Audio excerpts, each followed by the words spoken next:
Bhagavate Vasudevaya. Om Namo Bhagavate Vasudevaya. Om Namo Bhagavate Vasudevaya. Narayanam Namaskritya Naram Chaiva Narottamam Devim Saraswatim Vyasam Tato Jayamudiraye. Nashtaprayeshu abhadreshu Nityam Bhagavata Sevaya Bhagavati Uttam Shloke Bhaktir Bhavati Naishtaki. Reading from Srimad Bhagavatam, Canto 2, Chapter 1, Text number 2.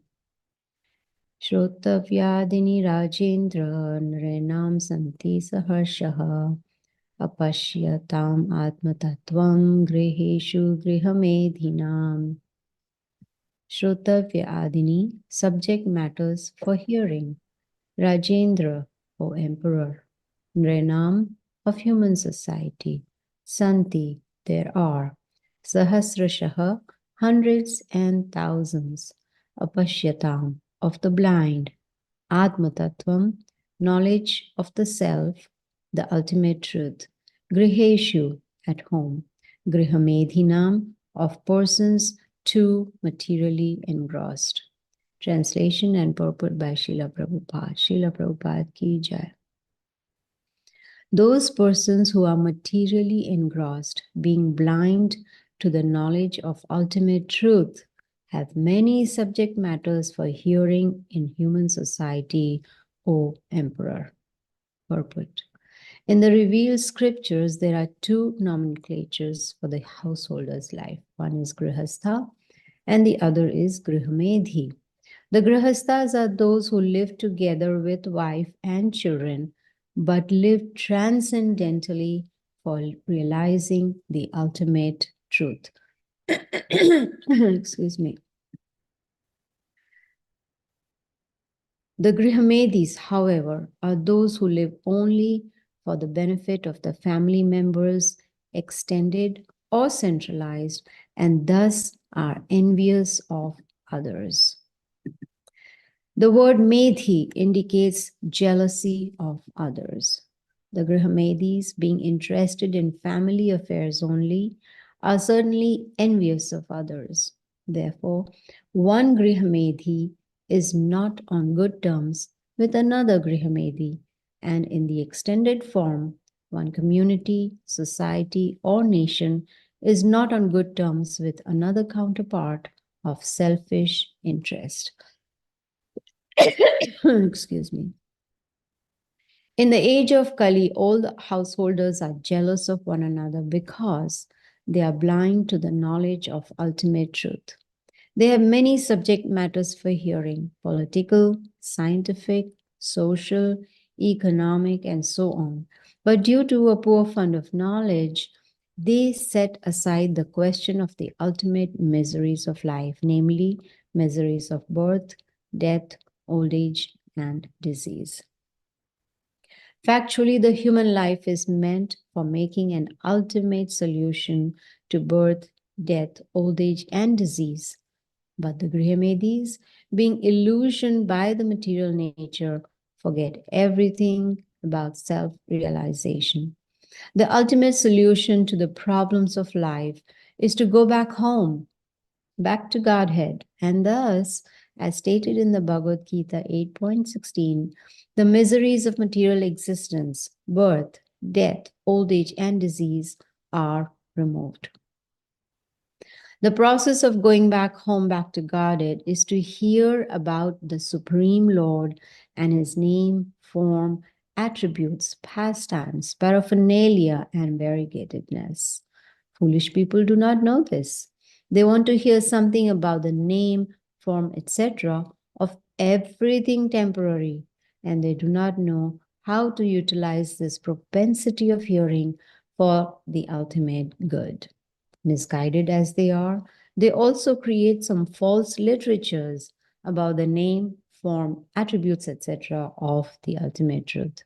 One should not therefore become a Grihamedi simply to exist for envying others.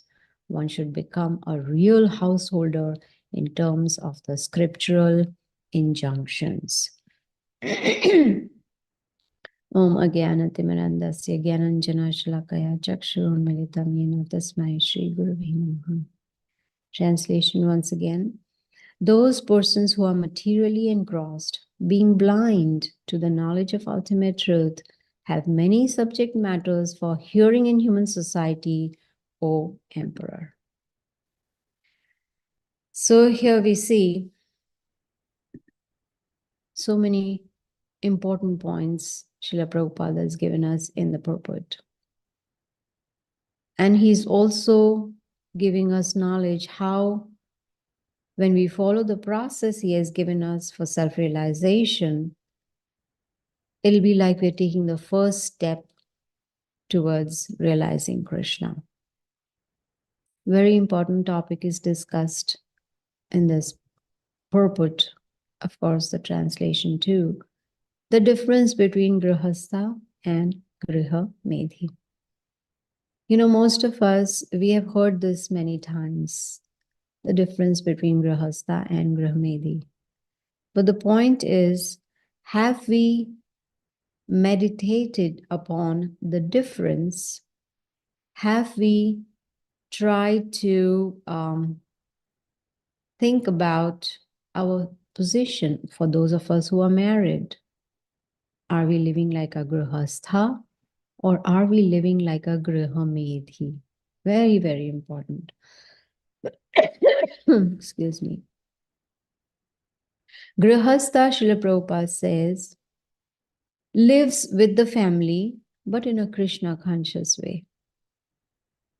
And the goal of the whole family is self-realization. So the whole family works together for spiritual goal. It's not that just the mother does or the father does or one child. No, everyone in the family. That's why it's a very good habit to have for grihasthas, that the whole family do the arati together. Even if everyone is busy actually, no one has time. Even 24 hours is too little. And they have so much to accomplish, so many things to do, so many places to go, so much work. So even if we got 36 hours in a day, we would still be complaining that we don't have time. So even if life is very busy, a grihastha will make sure every member of the family is present in the arti in the morning. Every member of the family is reading Bhagavad Gita together in the evening. Very, very important. Why would they do that? Because that is the process. It is the duty of the parents to make sure that they deliver their children. Now that they have brought children into this world, it becomes their first priority. And how can the parents motivate the children to be Krishna conscious? By setting a good example.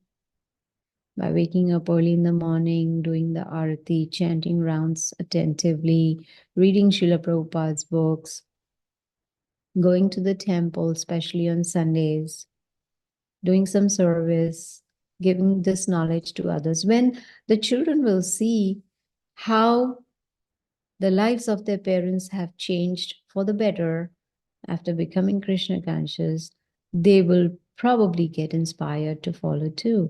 So that is Grihastha life. The parents should give the children an opportunity for Krishna conscious activities. Very, very important. It's not, we should not be selfish that, oh, I have this knowledge, so let me make my life perfect and go back to Godhead. What about the others in the family? What about friends, relatives, neighbors? Be compassionate and give this knowledge to others. So the parents should somehow or the other try to give opportunity to their children by having a strong morning program. And when reading together in the evening, there should be a discussion too. Not just that, oh, it's my job, to make sure my children read Bhagavad Gita with me. We read one shloka or one chapter or whatever. we're done. No. Discuss. So when there is a discussion, then you can say there's a churning of the heart, where sometimes even children come up with such realizations that the parents can benefit from that. That way, children will feel motivated to lead a Krishna conscious life. That is real Grihastha life. Not that the parents are busy making money, which is also necessary to keep body and soul together, but what about feeding the soul? So if the parents dovetail all the activities in Krishna's service, then the children will get trained. You see, keeping Krishna in the center of all activities. Now let's talk about the opposite one, Griha Medhi. Medhi means jealous, jealousy of others. So many points Srila Prabhupada has made in the purport about jealousy. So what does a Griha Medhi do? You see, we are very fortunate that we have this knowledge so we can differentiate, and then we can contemplate on our own lives and see, how am I living? Am I living like a Grihastha or a Grihamedhi? So Grihamedhi will live only for the material benefit of the family. Let me make sure I have enough savings. Let me make sure my children get best education. Let me make sure they get good clothing, etc., etc. That's all material. Let me get a new iPhone for my son. That's also material. Unfortunately, most parents, they give only material education to their children. They'll put them in the best school, or get tuitions from the best teacher, or whatever it may be. And in the process, the parents teach or train their children to be competitive. You need to come first in the class. You have to be topmost. Work harder, study harder, so that you get good grades, and everyone will say, oh, look at this mother, look at this father. Their child is so good in the studies. Yes, we do need to give our children the opportunity to get material education, but what about spiritual education? So for Grihamedhi, spirituality is not important at all. Grihamedhi is only interested in material education. And Srila Prabhupada says when there is no spiritual education, that leads to being envious of others. And very clearly, Prabhupada says, Medhi indicates jealousy of others. Now, we've heard this so many times, envy and jealousy, envy and jealousy. Is there a difference? Yes, there is a difference. Envy is wanting something what someone else has. That is envy. Jealousy is feeling threatened or fearful of losing whatever we have to someone else. That's the difference. So, now that we know the difference, it's important to meditate on this and figure out, where do I stand? Right? And if you're unable to figure it out, approach a senior devotee and open your heart. We need to be very honest with ourselves. Confide in a senior devotee so that the senior devotee can help us to understand ourselves. You see? So, when there is only material education, as Prabhupada says, that leads to jealousy. Jealousy could be losing our position to someone else in the office, jealous of not being in control of the situation, etc., etc. So Grihamedis are both envious and jealous, only interested in material family affairs. And in the process, Prabhupada says they are not on good terms with others. Why? Because there's selfish interest. If I make friends with so and so, what is the benefit am I going to get? You know, there's that phrase, what's in it for me? That is the basis on which friendships, are formed in the material world. And Srila Prabhupada makes a very, very important point. He says, in Kali Yuga, all householders are jealous of others. Why? Because they are blind to spiritual knowledge.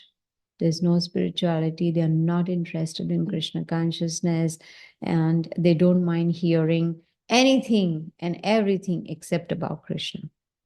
They don't mind hearing about stock market, politics, whether it is social, whatever it may be. Excuse me. But they don't want to hear about Krishna. They don't know how to end the cycle of misery, birth, disease, old age, death. So many times Srila Prabhupada talks about these miseries in the purport. They're not interested in self-realization because they are in Maya, they are in illusion. And so deep in illusion that they don't even realize that they are not a grihastha, but a grihamedhi. You see, we, out of many, many, many life, different species of life, going through the whole evolutionary cycle, now we have this golden opportunity to have a human form.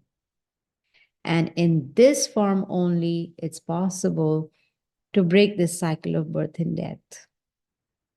Remove all problems, all miseries of life, and go back to Godhead. Abrahma bhuvana loka punaravartino arjuna. Mam upetya tu kantaya punarjanmana vidyate. If we don't want punarjanam, if we don't want to come back in this material world, then if we are married, then we need to lead a grihastha life and not live like a grihamedhi. See, Krishna tells Arjuna, right from the topmost planet Brahmaloka down to the lowest, all are places of misery. So we are very fortunate that we came across teachings of Srila Prabhupada, who has given us a simple process of going back to Godhead. It's not that difficult. All we need to do is just hear about Krishna. Hear, about Krishna's devotees. When we hear about Krishna and his devotees, then there is purification of the heart. But Prabhupada says foolish people don't want to hear. He calls them mudha, right? Foolish. What's that verse from Bhagavad Gita, chapter 7? No mam dushkriti no mudha prapadyante naradhama. See, 4 kinds of miscreants, foolish people. One is foolish, mudha.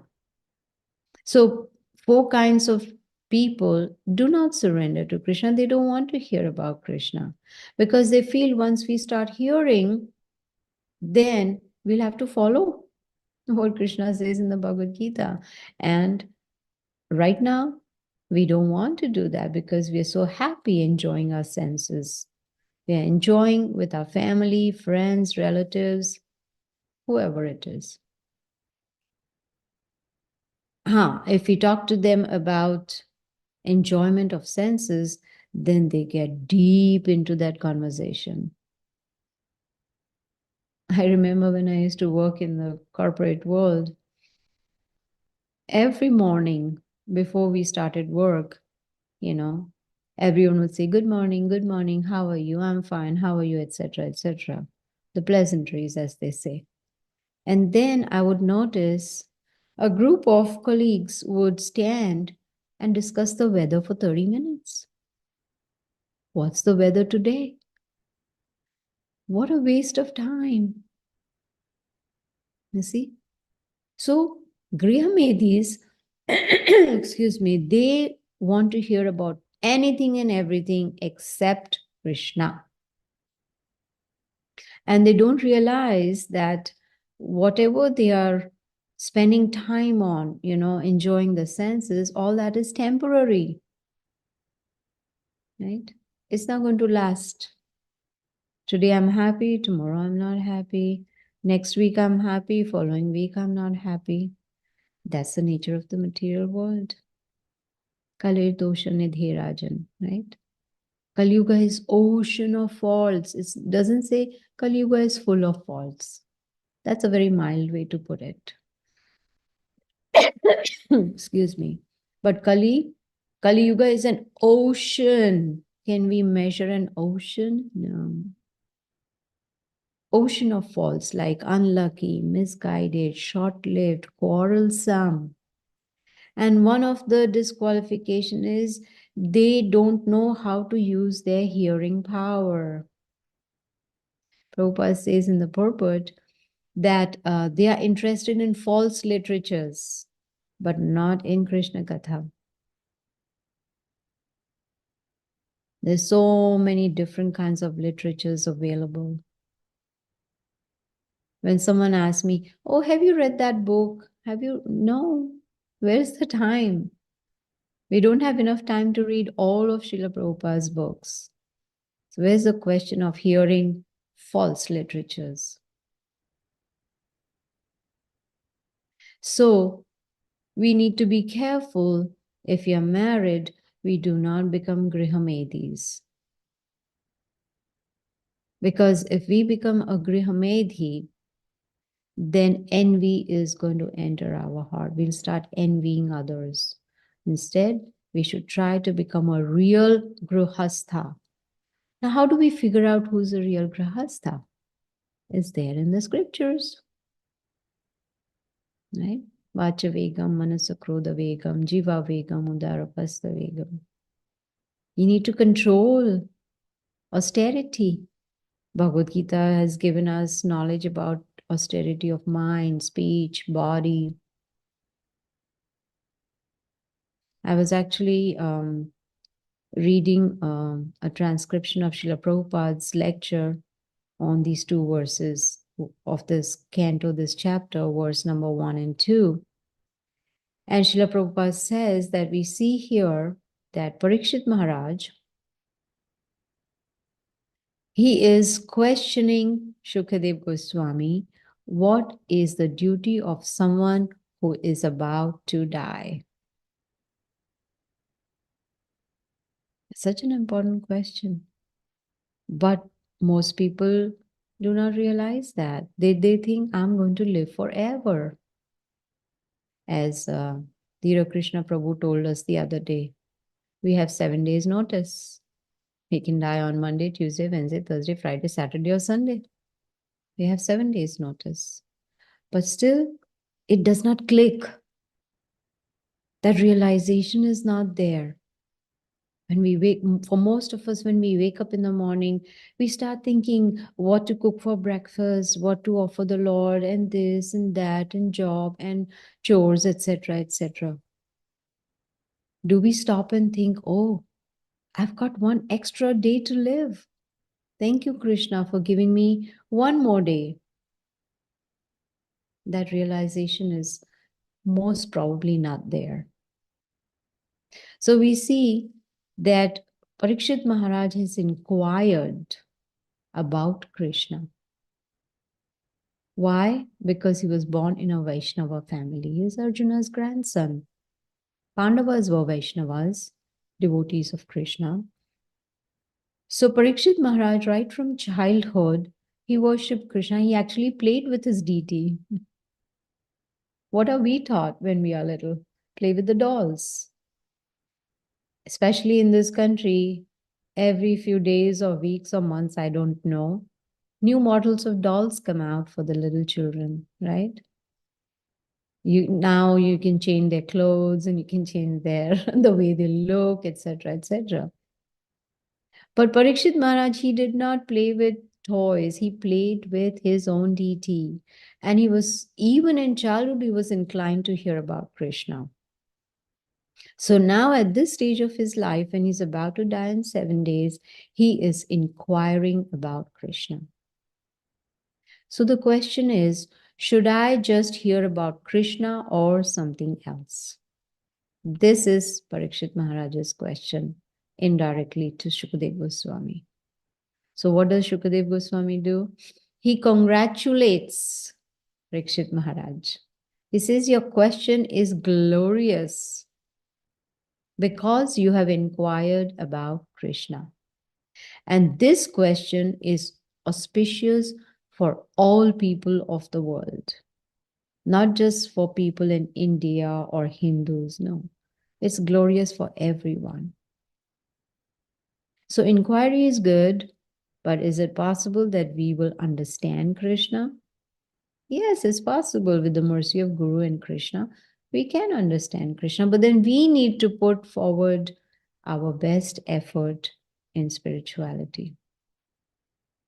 Even if we don't understand about Krishna, just hearing about him, those sound vibrations, they are transcendental. And that is why they are auspicious, you see. We may hear or we may not hear. The holy name is auspicious for everyone. That's why we see devotees, they go out chanting. Yesterday we celebrated Gaura Purnima. Such a beautiful festival, so much chanting and dancing, of course, then feasting afterwards. All that is auspicious.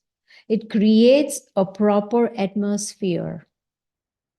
And that kind of atmosphere is necessary for people in general. Excuse me. Yes, when we preach to others, they may not be interested, so we should not feel disappointed. We go out, give the holy name. The vibration is so auspicious, it purifies the atmosphere. You see? What did Srila Prabhupada do? He tells us in his lecture on these verses that I just sat down under a tree and chanted. He didn't do anything else. He didn't put up a big tent or, have some facilities and some rock band. No, he was just sitting under a tree with his kartal and chanting Hare Krishna, Krishna Krishna, Hare Hare, Hare Ram, Ram Ram, Hare. And he did the same thing even in the storefront that he had in New York. Prabhupada said, I didn't go after people and say, come to me, I will give you this, I will give you that. No. They got attracted to him. They got attracted to the holy name. And Prabhupada said, I was sitting there and chanting for 3 hours, and then people started coming and coming and coming. So many people started coming. So the beginning was only chanting. So how important is chanting? Yesterday was Gaura Purnima, and what does Lord Gauranga teach us? Chant. But we need to chant attentively. That is very, very important. And there should be conviction that this chanting is not a material vibration. Narottam Das, what does he say? Golokera Premadana Harinam Sankirtan. It's come from the spiritual world, this holy name. And the beauty of this holy name is, even if we chant day and night, we won't get tired. But material sound, that will become boring and very tiresome. You see, chanting Hare Krishna, Krishna Krishna, Hare Hare, Hare Ram, Ram Ram, Hare. We can go on all day. Yesterday, Gaur Purnima, how many hours we chanted. We didn't get tired. We were all fired up. Even late evening, everyone was fired up, smiling, joyful. But imagine for a few hours we sat down and we said, Coca-Cola, Coca-Cola, Coca-Cola. I'm already tired. Just saying it 3 times. It's a material sound vibration, but the spiritual sound vibration is so potent, so powerful, that it brings joy to the heart. Only intelligent people can understand the importance of the holy name. Chaitanya Mahaprabhu, he said, Cheto Darpanam Marjanam, right? People, all of us, we are suffering in this material world because our hearts are not cleansed. And when we chant, then the mirror of our heart will get cleansed. So, chanting, very, very important. As soon as one chants, as soon as one hears about Krishna, the cleansing starts right then and there. And Prabhupada says, then the blazing fire of material existence goes down. We become free of it. So chanting is very auspicious. So here Parikshit Maharaj, his inquiring also is very important because it will help one to cleanse the heart. In the previous verse, it said Lokahitam, for the benefit of humanity. See? So a devotee should think about how can I help others to come out of the cycle of misery. Think of not just oneself or one's family or etc. No, think about all living entities who are suffering in this material world. Why think of all living entities? Because Krishna says, Mamai Vamsha Jiva Loke Jiva Bhuta Sanatana, that all living entities are parts of Krishna. See? Doesn't he say, Aham Bija Pradaha Pita? I'm the seed giving father of all living entities. So, the devotees, they try to, those who are married, they try hard to live like a grihastha and be vigilant all the time to make sure that we don't become a grihamedhi. And devotees, when they practice Krishna consciousness, gradually they come to a stage of samadarshina. Vidya Vinay Sampane Brahmane Gavihastine. They become a Panditaha. That means they don't discriminate between, oh, let me preach to this one and not to that one. No, be merciful to all, preach to all. The sadhu, real sadhu, thinks about everybody,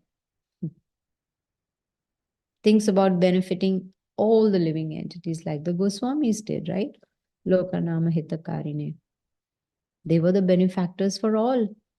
So just hearing about Krishna is recommended. That will purify our mind, our heart, our senses, our intelligence. Because Krishna's name is so powerful, it purifies. People, most people do not know this. And that is why they identify with their body and don't know their real identity.